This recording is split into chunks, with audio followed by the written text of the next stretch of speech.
What's going on, everybody? Welcome back to JJD TV. I'm your host Josh, and today we're coming at you with a nice edited video. It's been a while since we've got an edited video out.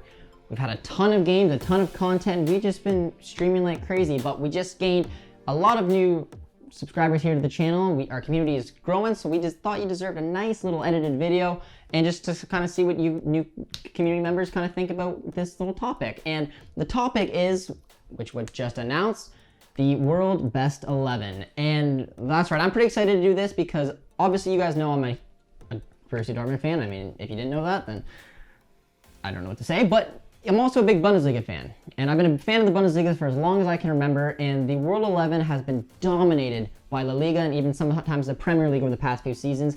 It was very uncommon where you didn't see it stacked with Barcelona, Real Madrid, and Atleti players just filling it, and now it's completely shifted. And it's honestly incredible to see. There's only 2 La Liga players in there right now. And I'm going to come here and now give you guys, in my personal opinion, my best World 11. This is JJD TV's best World 11. And I want to hear what you guys have to say about it as well. This is a very controversial topic, which is why I like to do it, and see what you guys have to say. So we can start off by going through the actual World 11. So these 11 players were obviously selected and voted on, and it looked to start off in a 4-3-3 formation.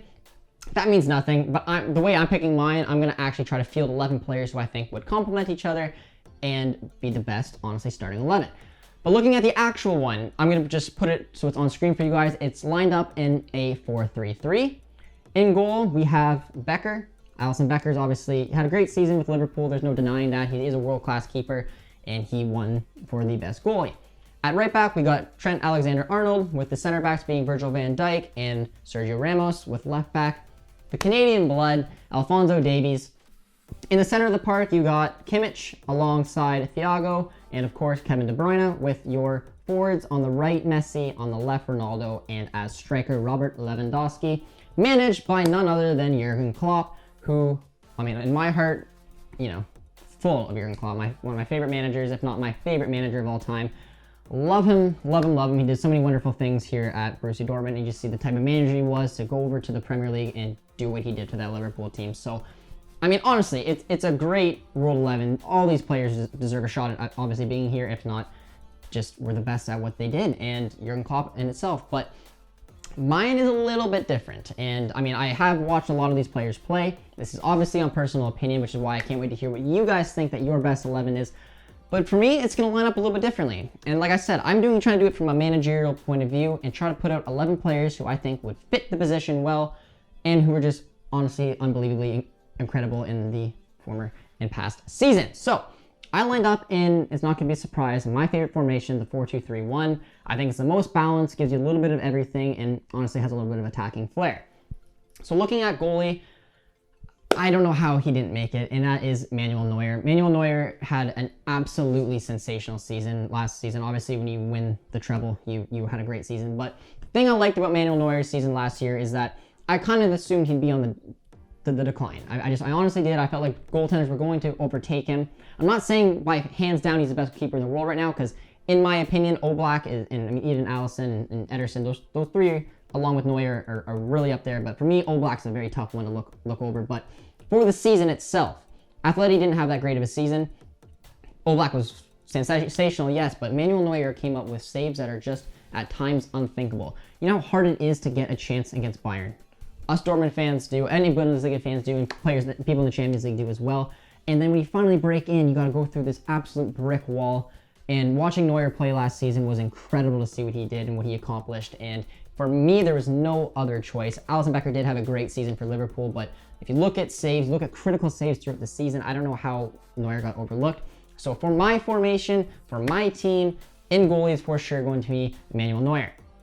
At right back, it's going to match the World 11. I don't think there's a right back that did better than Alexander-Arnold. A very modern day fullback, very attacking, excellent at crossing the ball.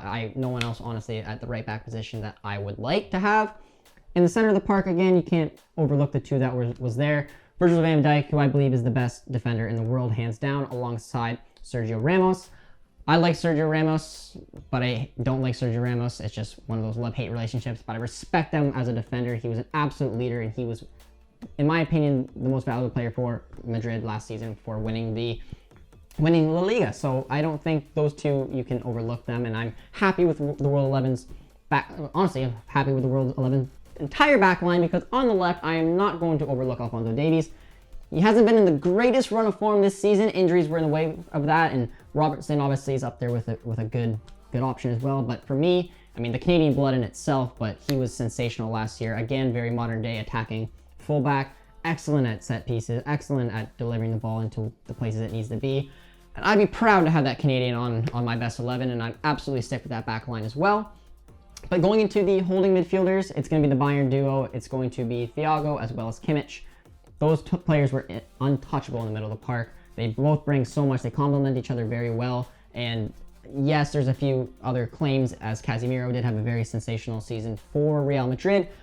But looking at, I mean, just whether these players played in the big games that really matters, these are the kind of guys I want on the pitch. It can bug me to say it because I'm a Dortmund fan, but you can't overlook the seasons these two had last year. They were honestly incredible, and looking at the heart of your midfield and that two very important center defensive midfielder positions, I want both of these players. They're also both very good at going forward and even making those kind of balls and runs into the players in the box that would obviously have benefited from that, like the Lewandowskis, like the Gnabry's, like obviously even the Komans. But those are the two I'm definitely going for my center defensive mids, which then leads to the front four.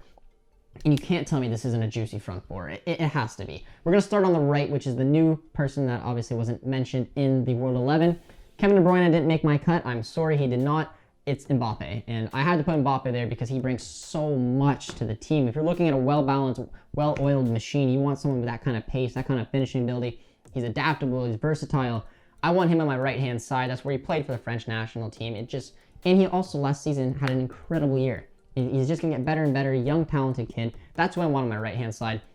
With the left is going to be Ronaldo. Again, Ronaldo had a fantastic season. He's more of a striker now, but he can still definitely play out on the wings. And in a 4-2-3-1 setup, I think it would work very well. With, as our center attacking mid, it's going to be Messi. Messi had a great season as well for Barcelona, who didn't obviously have a very good year, but anything that they did do good last year came directly from Messi. So those are my front attacking midfielders right there. And of course, up front is Robert Lewandowski. The best number 9, honestly, in the world right now. I think Erling Haaland is obviously something in itself sensational. He's going to overtake, and I think he's got a little bit more potential than Levy did. But for last season, you can't overlook Lewandowski.